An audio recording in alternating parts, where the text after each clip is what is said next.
everybody. Welcome back to Alan Wall's Photography. I am Alan, and today we're going to be talking about hardware for focus stacking.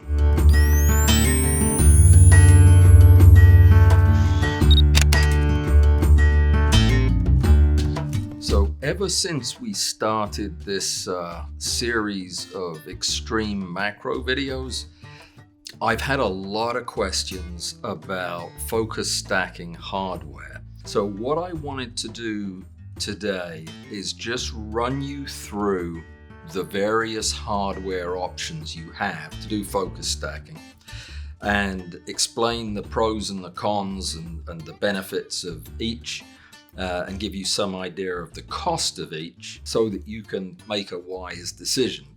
Before I get started, please either stay till the end of the video or fast forward to the end of the video because I've got an announcement to make about some upcoming videos that you might want to hear, or you might not. But anyway, that's going to be at the end. I don't want to take up any more time at the beginning. For those of you who are not familiar with the concept, focus stacking is something that you may want to do even if you never do macro. Because it's a really useful trick to have. Now, most high-end modern DSLRs and mirrorless cameras will do this in camera. But if you're doing this manually, it is perfectly okay simply to use the camera's built-in focus in the lens. Put your camera in manual. Take your first photograph with your foreground in focus and then simply focus at progressively further points. Depending on your aperture, will tell you how much depth of field you're going to have. You may only need to take 2 or 3 pictures, but you can do this with the focus ring of the camera. But as you can probably imagine, that is a very rough estimate of the intervals of your shots. And while it works really well for landscapes, for macro photography, I would literally never use the focus ring for that.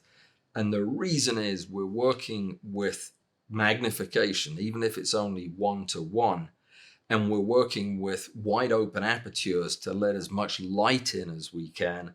And when you're doing that, the depth of field may be measured in millimeters or fractions of a millimeter. And therefore, we need to come up with something else.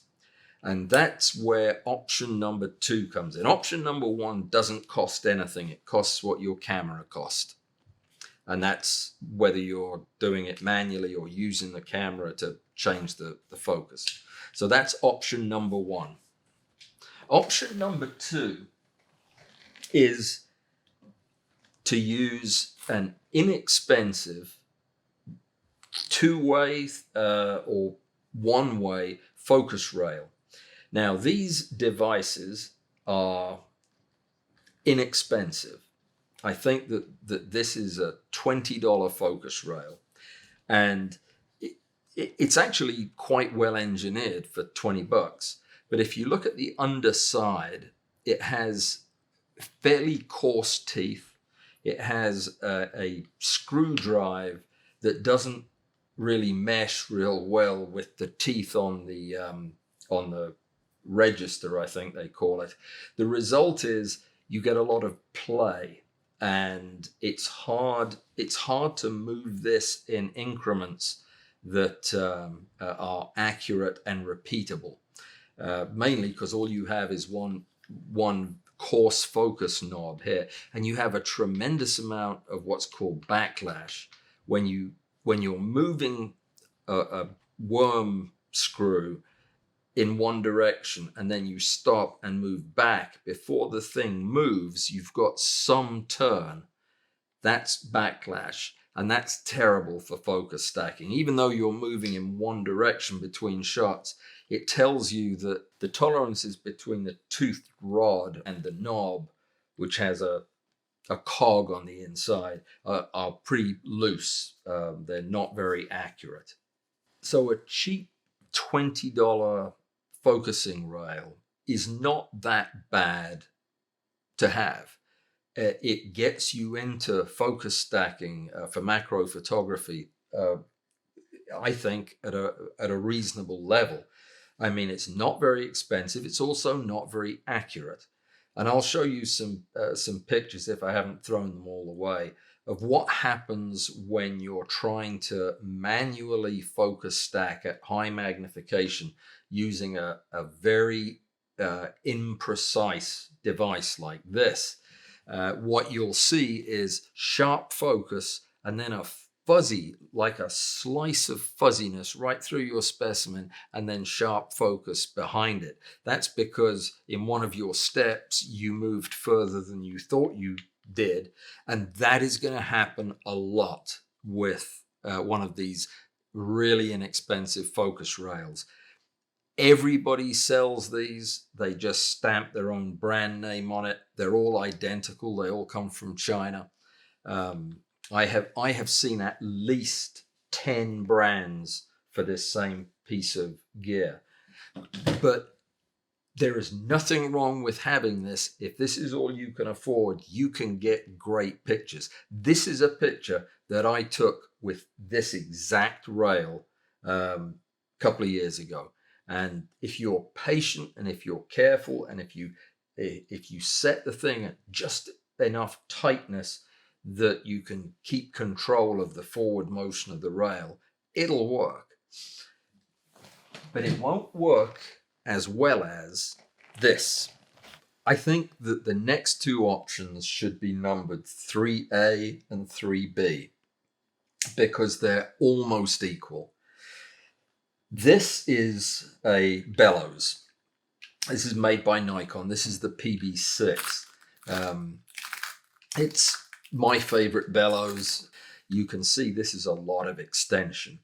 So the way that a bellows would work for focus stacking is that when your camera is attached to the bellows, like so, and your lens or your microscope objective or your reversed prime lens was mounted on the front, this entire assembly would become fixed.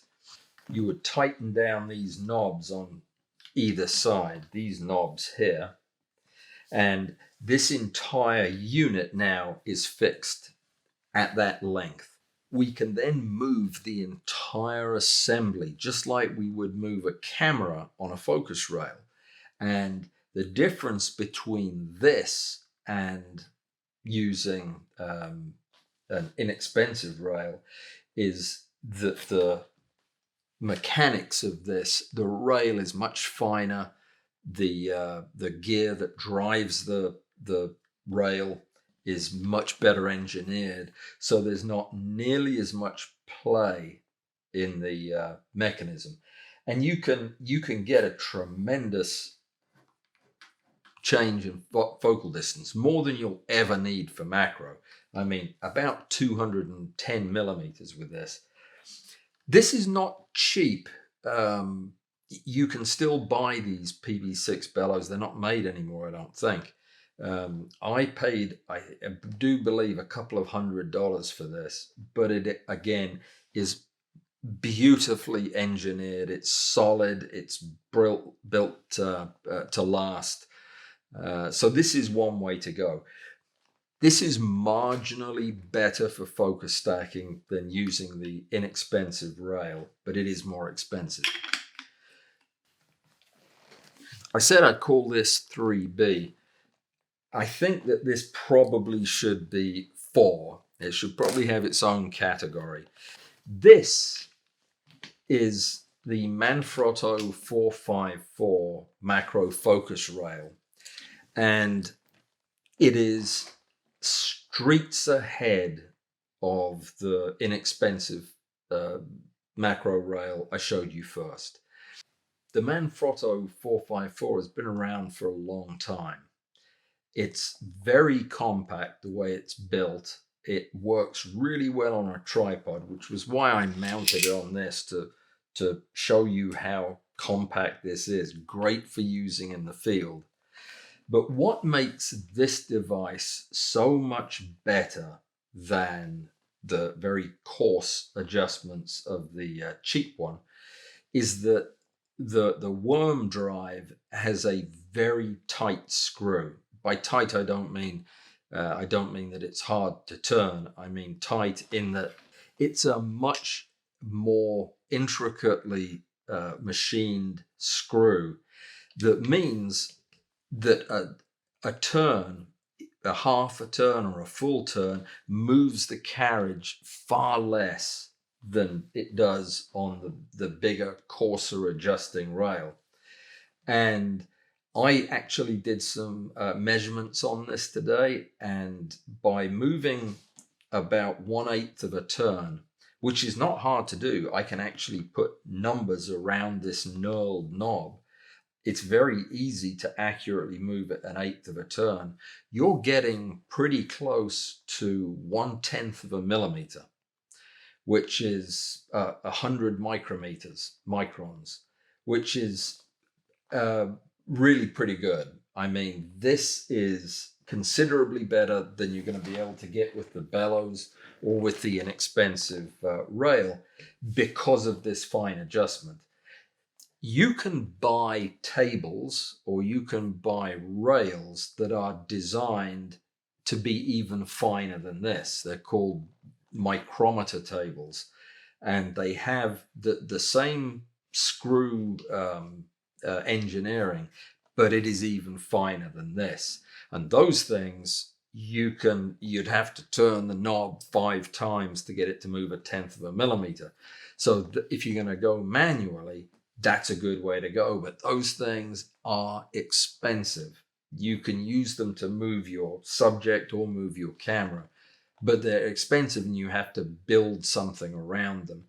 As far as affordable, high quality, usable macro rails that give you enough fine tuning that you can actually stack at high magnification, 5, 10 to 1, this is the way to go. And the reason I have suggested that this is the one I recommend is because I picked this up for $40. And used, you can find them on eBay around that or a little bit more. That's only twice as expensive as the Chinese thing. So from a price point and from a flexibility point, I think this is the best buy by far. Even if you buy this new, I think it's $140 new, it gives you really good control. I almost said it gives you as much control as the next option I'm going to show you, but it doesn't give you anything like as much control as that does. So this, I think, is the best bargain, the biggest bang for your buck. If you don't have the budget to go to the next option, then this is the tool I would recommend, and you'll be able to stack anything with that if you don't drink too much coffee, and if you're patient. So clearly, there are plenty of good and great options for focus stacking, even at higher magnifications, at prices that are not completely unreasonable. But there is nothing that compares to the final option. I'm talking about the automated focus stacking rail. This one is the holy grail of stacking rails. This is the Stack Shot made by a company called Cognisys. They make a shorter one. This is the longer rail length. It doesn't really make much difference. They say that this has more flexibility in it, but it feels about as heavy as my television. So I'm not too worried about that.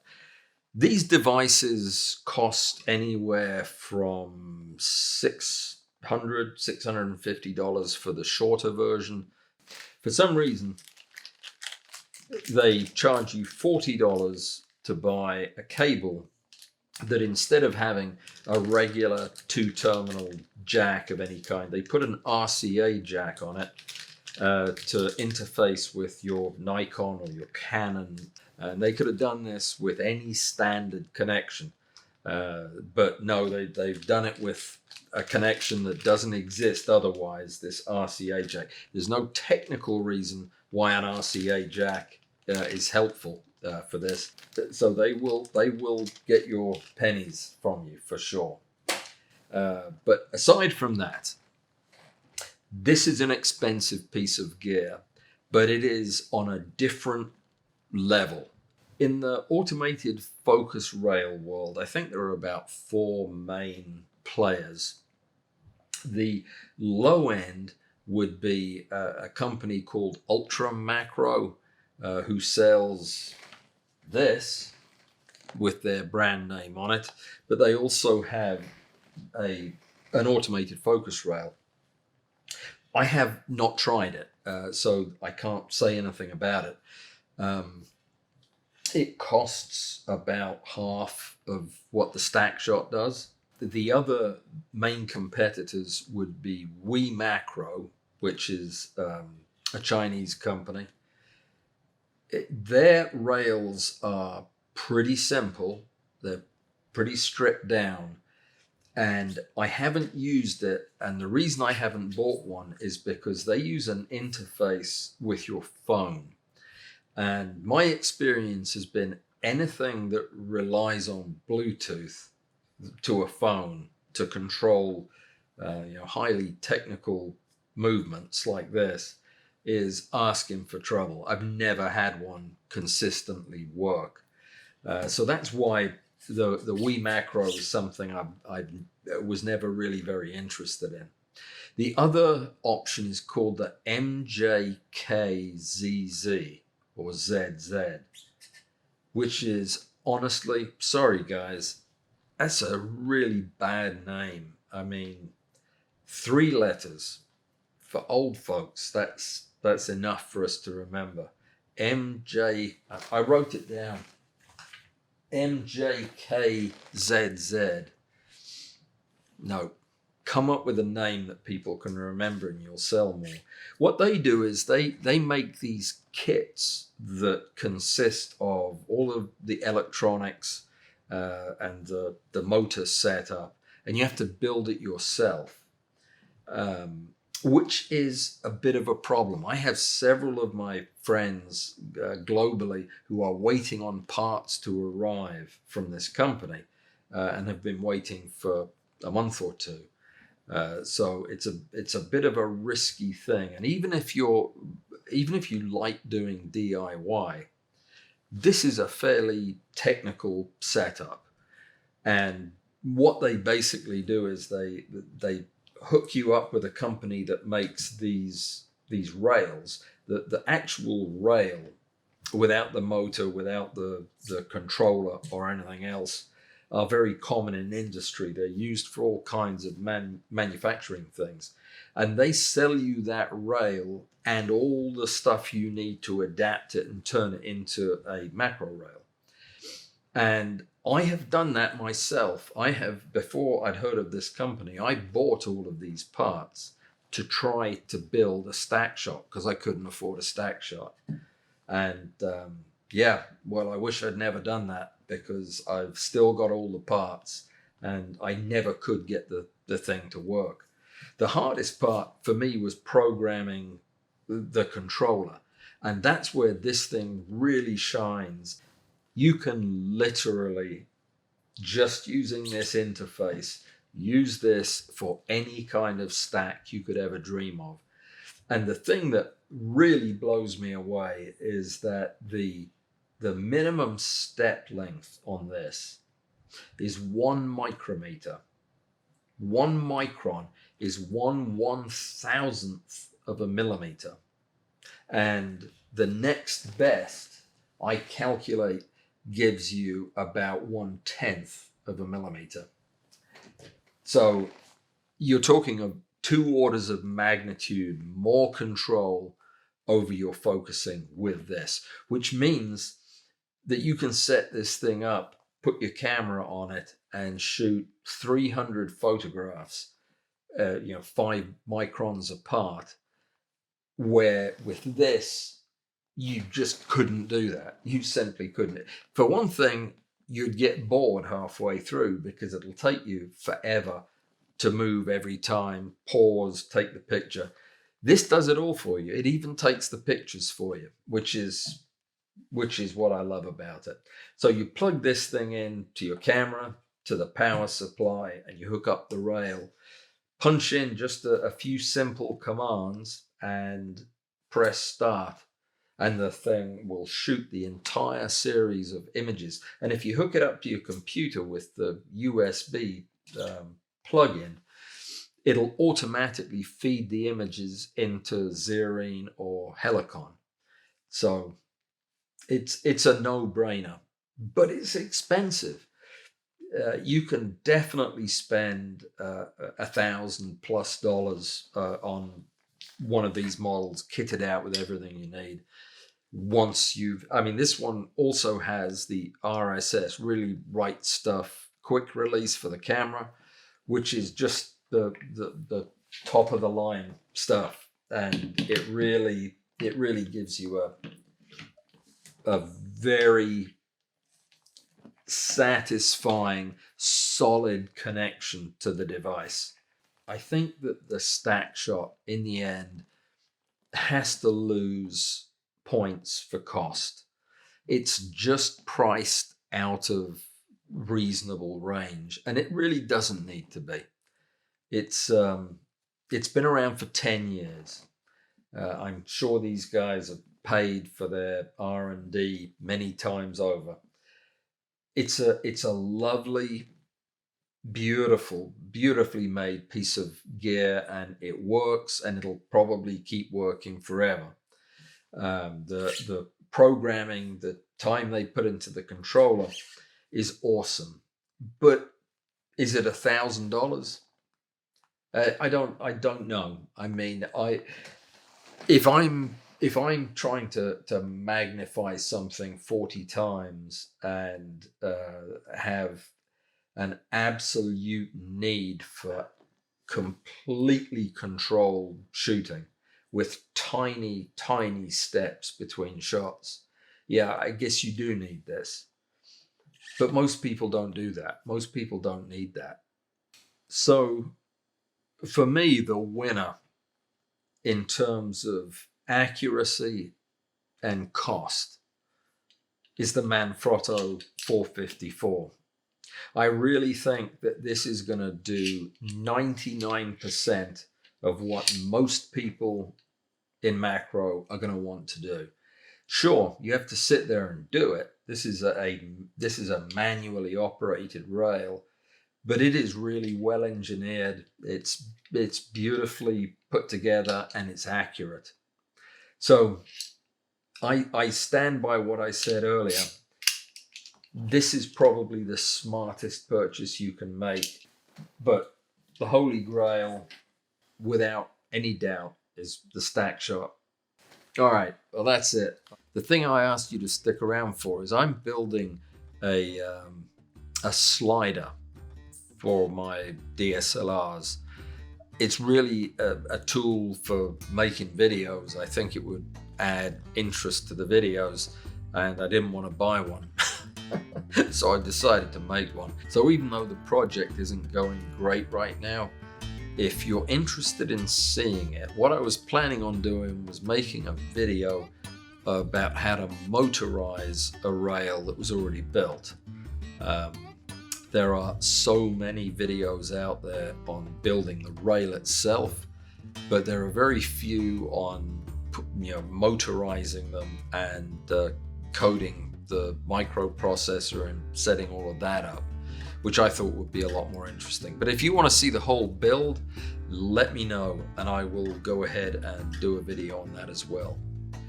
If you want to follow along with the video I have coming out in a couple of days from now, you need to buy an orange and an onion. No, seriously, one orange, one onion, as close to the same size as you can. All right, great. Thanks so much for joining me. I hope this was helpful. I hope you got some useful pointers, and I'll see you back in a few days with a rather disgusting mixture of fruit. Take it easy.